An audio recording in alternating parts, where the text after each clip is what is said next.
Congratulations sa upcoming music video. So, first of all, when we are asking you, parang unexpected na for adaptation later na series na One Fun. So, what are your thoughts on that? Marami na excited. Actually, I'm happy.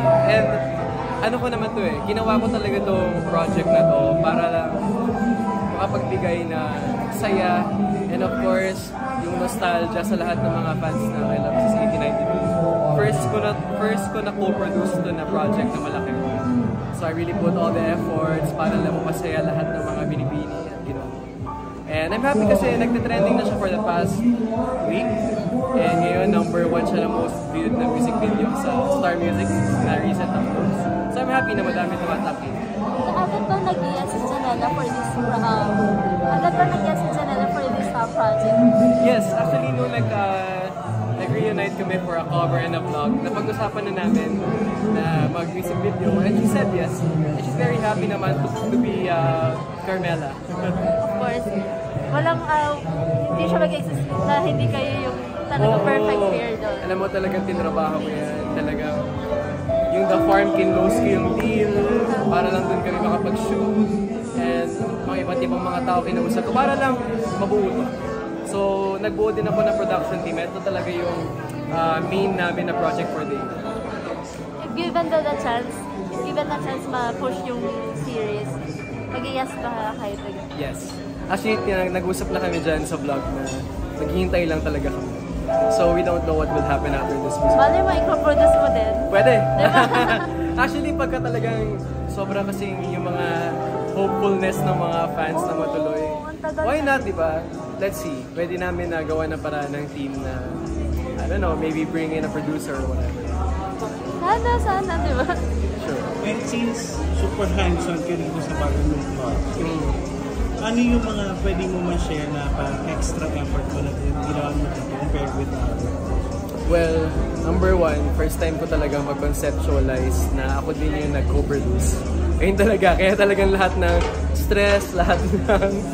Ako kasi talaga nag-oversee or overlook ng like editing, concept, mga tao, ako lahat nagbayad ng mga kung saan-saan just to make this successful. And so far, it's okay. And I think there is a certain good, right?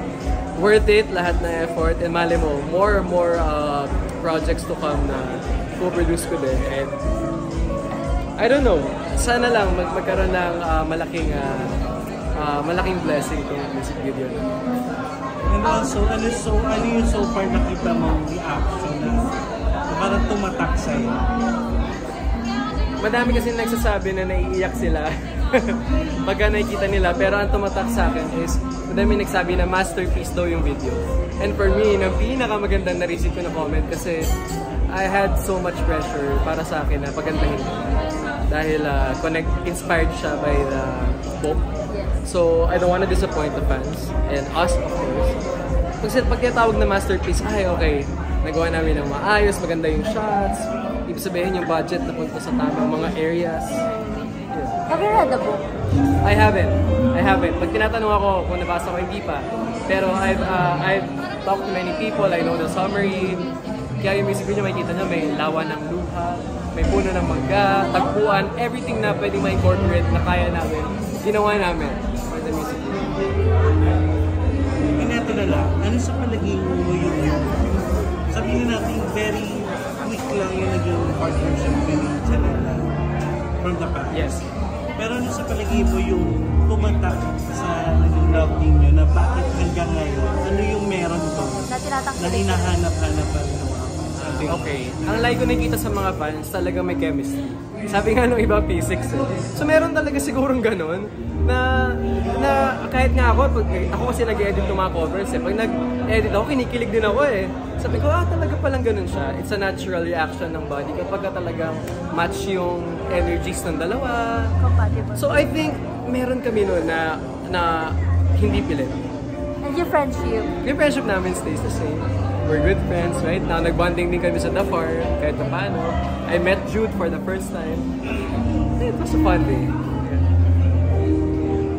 Thanks, sir. Thank you. Pa-picture naman